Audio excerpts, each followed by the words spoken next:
nima qilding jinnimizni? Kutmagan edim. Bu darajaga yetishimga, shu sohaga kirishimga bir yaqin akamni hissalari juda ham katta qo'shilgan. Shogird bo'lib tushgan paytimda bir niyat qilib yuragimga tugib qo'ydim. Xudo xolisa zo'r usta bo'lsam, mana shu mashinalarni chiroyli qilib ma'rifat qilib beraman deb. Mana shu kun keldi, xudo xolisa. O'zingizlar bitta baho berasizlar va duo qilib qo'ysanglar bo'ldi. Bu videoni o'sha shogird bo'lgan ukalarimizga jo'natib qo'ysanglar, biz xursand bo'lardik.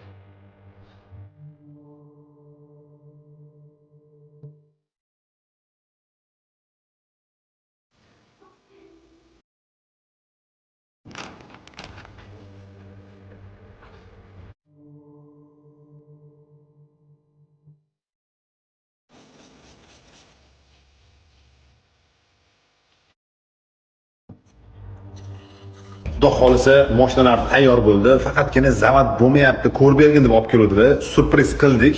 Ertalab uylardan olaman deb olib kelganimizdan keyin bitta emotsiyalarni birgalikda ko'ramiz. Assalomu alaykum.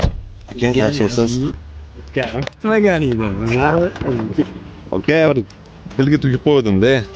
Voy, nima qilding jinnimizni? Ne unaqa ish qilding? Baralla ochilibdimi? Men seni uyqum. Tanjon esa.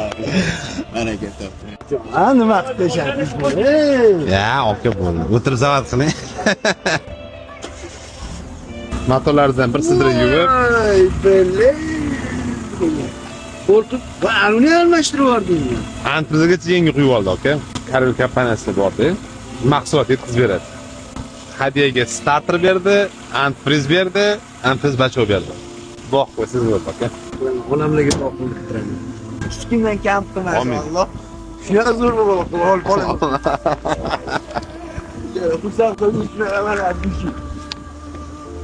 Shu darajaga yetishimizga, shu sohaga kirishimizga sababchi bo'ldingiz aka. Alloh birinchi bo'ldi. Ya aka, duo qilib qo'ying aka. Men o'sha paytda niyat qilganman. Xudo xolisa zo'r usta bo'lsam bitta mashinani cho'tga qilib qarab beraman deganman aka. Joningiz sog' bo'lsin, umringiz uzoq bo'lsin. Yaxshi joylardan topsin. Shunaqa farzandlaringiz sani xursand qilib yuradigan farzandlar bersin Xudo. Amin. Zo'r bo'lib ketgan. Martabangizdan ham ulug' bo'lsin. Amin. Boy bo'lgin, saxiy boy bo'lgin. Amin. Allohu akbar. Yomon xursand qiling. Aka, ishni bossing endi. Shoshib yurmaysiz aka, o'zingiz ehtiyot qiling. Xudo xolasa ko'rishamiz.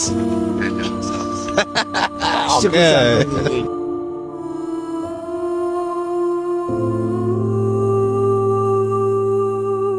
Hop, sog' bo'ling.